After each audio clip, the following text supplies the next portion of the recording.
So I want to think more about Jacques Derrida's Politics of Friendship. Um, I have like this plus one other video I want to do, just like talking about certain concepts of it. Um, I've kind of finished like main videos about that book for now. I might do more later, but this is probably this one of the ones going to be the last two for now. As I'm moving on to Of Grammatology, which is going to be really interesting to read again and talk about here. So here I want to talk about Derrida's thinking about friendship and the enemy, and also the institution of democracy. He kind of looks at the friend enemy as this sort of thing which can't really be.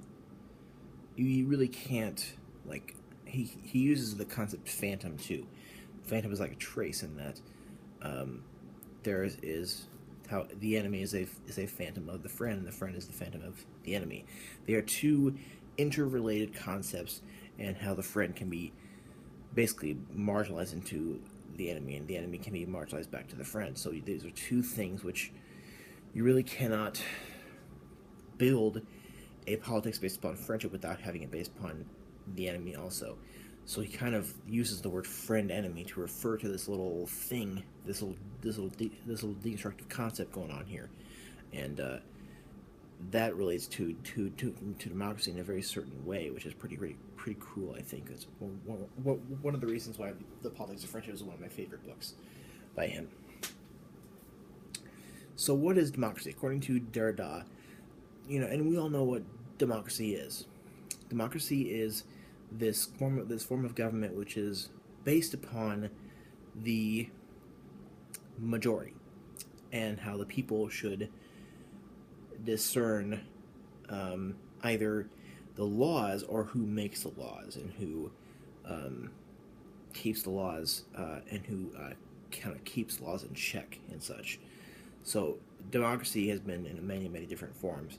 So it's either going to be the people have sovereignty and they choose the laws, or they choose those who make and maintain the laws and enforce the laws.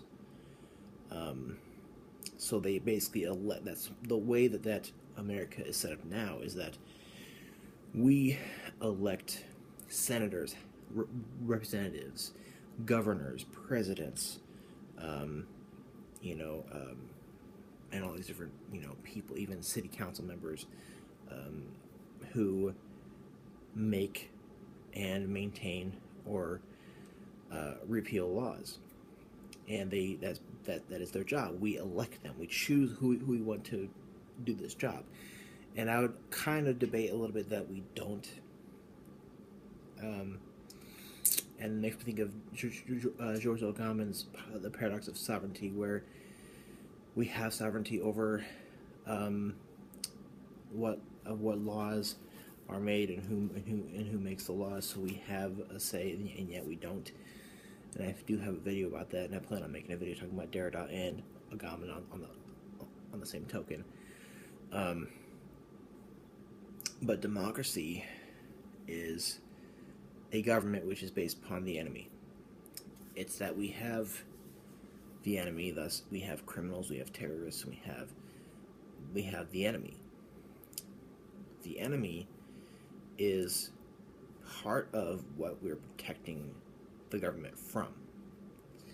We make laws against criminals to punish criminals. We make laws to protect people from the enemy. That's the basis of democracy, is the enemy. And if you're understanding the whole friend-enemy thing, that's also meaning that democracy is also based on the friend. That means kind of that we have a group of friends who are together in this democratic government to protect themselves from the enemy. However, it kind of all collapses upon it in on itself because of that friend-enemy split, or that relation, however you want to look at it. So democracy and the enemy, or democracy, is founded directly upon the enemy, and thus is founded directly upon the friend. So it kind of makes you think as to how effective is such a thing based upon this little, deconstructive split or this relation thing? Um, and I often, aside from Derrida's works, I often question the effectiveness of such a government. Anyway, so that is, I think, is a really cool thing, and it kind of makes you think. And Derrida doesn't really give you a political schema. He doesn't really give you as Plato or um, people like Max Weber or Karl Marx. He doesn't give you a schema for how to have the perfect government. He doesn't really give you the perfect political community. He doesn't really give that to you. He tells you what friendship is and what the enemy is. Shows that little deconstructive split relation thingy, and he explains a little bit about what a community is, and a bit about what politics is, and how there is a depoliticization and a repoliticization at the same time, back and forth, a marginalizing of that. How there is a community of people, and that there is no stable, fixated, I guess, politicization of anything. If that's that's an okay way to put it. I do have four big videos on Derrida's Politics of Friendship, which I read from that book, and that's probably a better way of explaining it. However, I think if you want to understand Derrida, you really can't understand Derrida. So I don't know why I said that. But if you want to get a little bit of a gist of Derrida, then you are going to have to read it yourself, because there's a lot of phantoms and traces in everything he says, and a lot of things going back and forth and marginalizing that you have to sort of read, and hopefully you'll get some sort of gist of it. And the whole goal of Derrida's work is not to establish anything, but more to create this play between concepts and thinking, and to go against any kind of logocentrism.